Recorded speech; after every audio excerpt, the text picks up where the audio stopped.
Hi, it's Tim Gray. And for this video I've roped in a few glamorous assistants. Look, hope you can catch them there. Partly because it's just a cool display whilst the flowers are out, but also it's sort of, if we stretch it, a sort of allegory for how people visit your website. So if you've got a website and you've got some sort of message on there, you want people to come along, you want people to be attracted by it and to hang around and to read what you've got to say and take actions as a result. Web users aren't quite as committed as bees. They flit around from one to another, but they're quite easily chased off again. They're not, if it's the wrong kind of nectar, they don't hang about and give you the benefit of the doubt.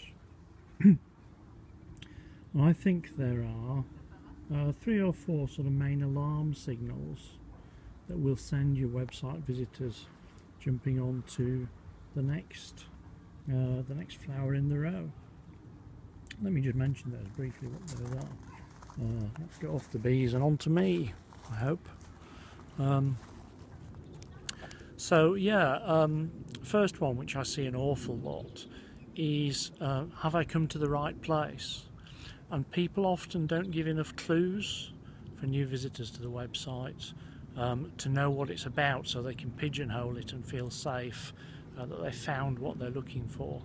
So you're looking at your title, your strapline, the first couple of lines of text, maybe a useful image, but just something that immediately sort of lets them settle in. So if you've got something like, the name of your site is Pink Asparagus, well, nobody knows what that means, no matter how cool you might think it is. So you need a good strapline so people know that you're about photography or design or whatever it is that you're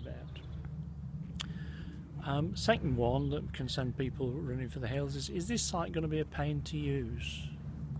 Some of that is about ease of reading. If they look at the page and it's just dense and it's going to be hard work and it's not broken up and it's going to get lost in a wave of text, they'll just leave and go somewhere else.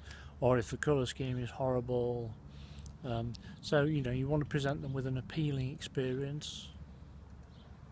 And third one is, does it walk your talk, or in a wordier way of putting that, is it congruent and authentic? Does the impression it gives, and the immediate impression it gives, so mainly about visual design, does it fit with what you say you're about? So for instance, if you're providing people with relaxation therapies and your website is all bright red, that's going to turn them off, because consciously or unconsciously they're going to perceive that there's a conflict there. And the other one I think on the list is is there a person behind it?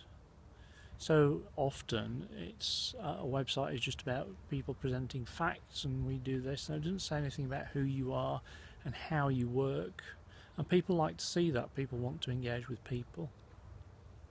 So if it looks like it's created by a robot, then even if it sounds good, maybe they'll just go, well, there's nothing there for me to connect with, I'm off. If you would like to read more about that kind of thing, what I've just said is taken from a resource project that I've got called Website Foundations for Stories in Action.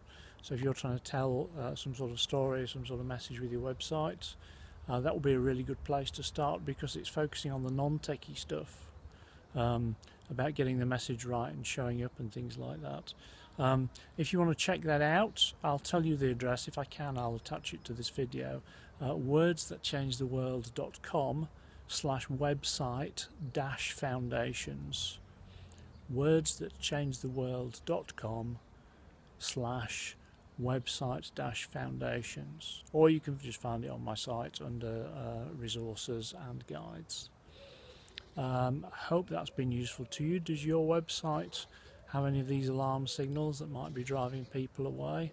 If so, maybe it's time to fix those. Okay, cheers.